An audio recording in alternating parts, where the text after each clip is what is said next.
are joined by a powerful nation-lifting guest. Alita Garcia of Care Can't Wait Action. She's coming directly to us from Dilley, Texas, where there is a ridiculous and harmful family detention center. Children in that family detention center are getting moldy food, they're getting overcrowding, and they're not getting needed medical attention. And there is a vigil, and we're going to talk about it.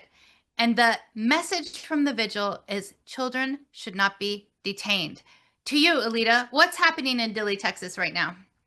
Well, thanks for having me, Kristen. I'm here in Dilley, Texas, which is a really small rural town, about 2 hours out of San Antonio toward the border, where there is a detention facility that is housing small children. And so we are here with a number of organizations who are fed up that we have this in America, that we want this detention facility to close, and we want an end to all family detention across America. There should be no new family detention facilities that ever exist again.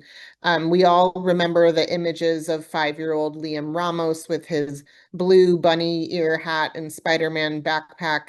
When he was taken from Minnesota, he was brought down here in Dilley. And so there are dozens, if not hundreds of kids like him who have come through this facility over the last couple of months. And so down here we have national advocacy organizations, labor organizations, Heroes from Moms Rising. We have America's favorite librarian, Michael, and a bunch of folks who are reading books for 12 hours straight, having a readathon, in the spirit of saying that the kids in that facility, they belong in their classrooms, not in detention. It is an abomination that we are a nation that incarcerates little babies, and they're having medical emergencies because a jail is no place for a child. So we're here to read them home, and you can learn more about that effort at readthemhome.org. We'll be here all day, raising our voices, reading books to the children, and just hoping to catch more supporters to understand that our children belong in safe, healthy environments where they can thrive and learn and pursue their dreams. And that does not include any prison facility that takes on children and their families. And we have heard some horrifying reports about the conditions in the Dilley Detention Center. There are 911 calls that have been recorded coming out of the detention center asking for medical assistance because, hello, children should not be detained. And children are being detained without proper safety measures, proper medical measures, proper food measures. Can you share a little bit about what it means when you detain children and you don't have any kind of actual support or acknowledgement or anything for children? I mean, it's just awful. I don't even know how to talk about it. You all who are listening and watching, it is awful. Yeah, I mean, I'm a mom. I know you're a mom too, Kristen. And, you know, we've all had those nights where our children, they have a cold and they're babies, and you don't know, do I stay at home or is it now time to go to the doctor because their breathing is feeling shallowed or labored? Um, and you're worried, right? But in those moments, we trust our mother's instincts and we give our child what they need. And oftentimes that might be a trip to the emergency room to ensure that they are breathing okay. And in this facility, there have been measles outbreaks, RSV, children who have had COVID and RSV on top of each other that are then removed to hospitals for medical care after many days of medical neglect and then taken back to the detention facility to remain incarcerated there. And so I can't imagine, because I know in my freedom what it feels like to be a mother looking at my child. Both my children have asthma, looking at my child struggling to breathe and knowing that I have at least the resource to get to a hospital 10 minutes away, to know that these parents are detained without their freedom, unable to provide their children both the food and the safety to ensure that they survive. And so that's what's happening every single day in Dilley, Texas, and it must end. This cannot be a practice that we take on and expand in the United States. We need the immediate release of all these children and families so that they can get back to their communities where they can safely thrive.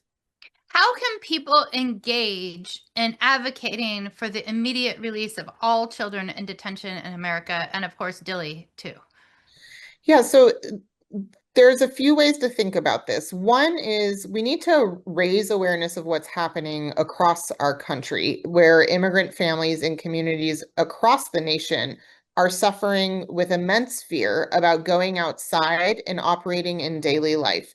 The children in Dilley are from all across the United States. Little Liam Ramos was in Minnesota. There's other kids in there from California. So Dilley is the epicenter where the harm is happening, but it is happening because ICE agents are in all of our communities, picking up children at places of healthcare, outside of education, at court appointments. And these are all locations that used to be deemed sensitive by the Department of Homeland Security. So one thing is you can ask your member of Congress to sign on to the Sensitive Location Act as one sort of affirmative measure to make sure that your representative is saying ICE needs to get out of these places where our children and our citizens are able to operate. And they need to keep these to be safe ways that we engage as community members and neighbors. The second thing is to make sure that we don't fund these operations anymore. And so you've seen a lot of, there was a recent DHS shutdown. That was about not putting any more money into the system. And so that's really important. And then the third thing is last year with the one big, bad, horrific budget bill that passed, they basically wrote a massive blank check to ICE. And what ICE is trying to do right now is buy up massive warehouses to house more families across America. And those are propping up all over in terms of prospective sites. So it is likely that you live in a state that is currently potentially being targeted by the Department of Homeland Security to build a multi-thousand person warehouse. And so you can look into orgs like the Detention Watch Network and others that have maps online that show where these warehouses are opening, and you can organize in your communities to make sure that clergy members and your elected officials and business leaders and educators know that that's what's happening so that they can fight to ensure that those don't even open in the first place. Because once they open, it's so hard to get them shut down. We had shut down Dilley, but the facility remained. And so now it's been reopened and the harm is happening again. And so we need to prevent these new warehouses from onlining in the first place.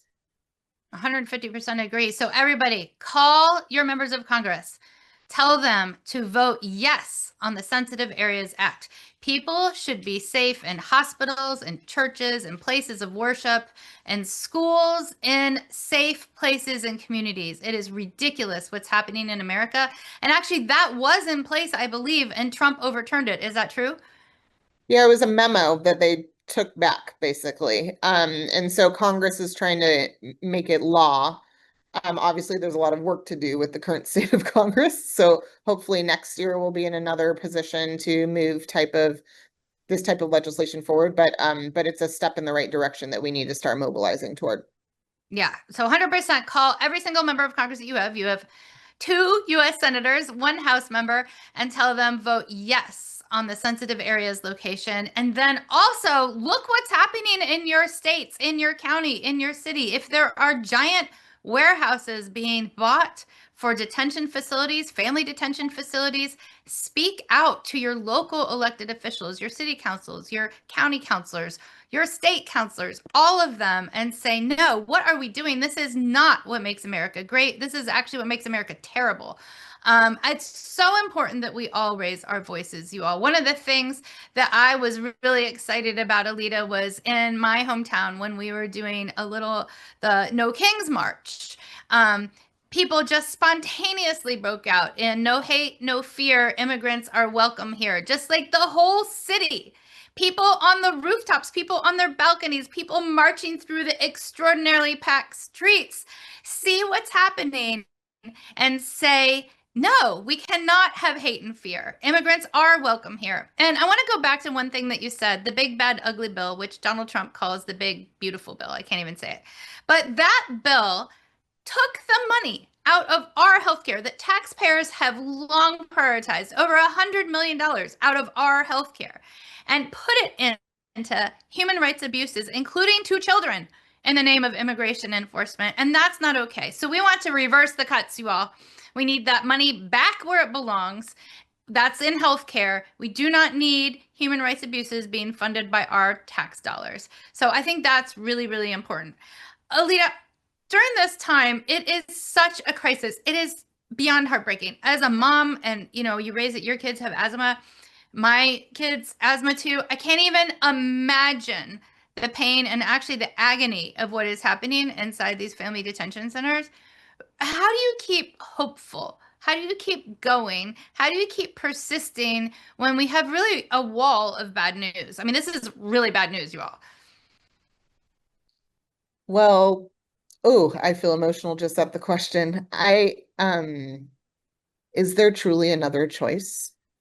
If this was your child, would you hope that people would be fighting?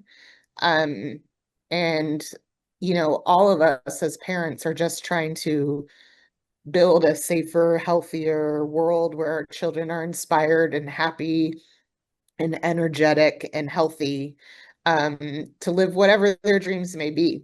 And um, there was a little boy named Daver who was recently detained in Dilley, who was a spelling bee champion. And Miss Rachel actually interviewed him via Zoom uh, and talked to him. And all he wanted to do was get released from Dilley so that he can compete in this year's spelling bee. And the idea that we would deny that child that opportunity is heartbreaking. But Americans spoke up and lawyers got involved and the helpers arrived and he was released with his mother. And now he is able to go do that spelling bee at his school. And so there are glimmers of hope when we all come together. We know that this is wrong. It's just a matter of not getting distracted because there's so much wrong happening. But we can hold it all because every child does deserve our attention this way, whether it's a child in Dilley, whether it's a child in Los Angeles, where I'm from. None of our children deserve to live in this type of fear. They deserve to live in welcoming societies. And so, we have part of how we stay strong and focused and hopeful is by honoring our children in the world that they deserve to inherit.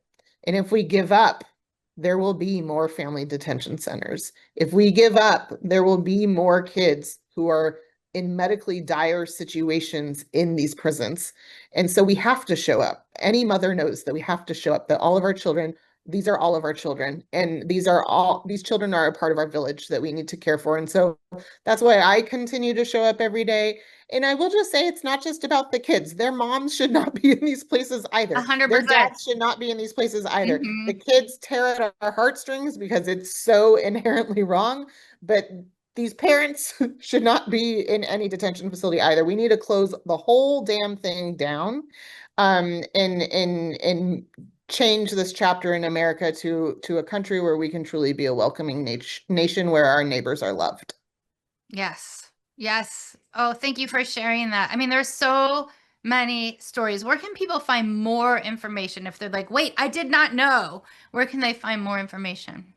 Sure. So for Read Them Home, you can go to readthemhome.org, and you'll find ways to engage around closing the Dilley Detention Center. Fun ways you can engage children on that front, also ways that you can lift up the local partners here that do mutual aid work supporting in the San Antonio area. With this SA Stands coalition. And then you can also tap in on how to yell at your member of Congress about this. So all of that can be found there. And all of it's needed. You don't have to do it all at the same day or on the same time. You can spread it out over a week or over a month, but we do need people to stay engaged and not give up. Thank you so much for being on Alita Garcia, Care Can't Wait Action. Thank you.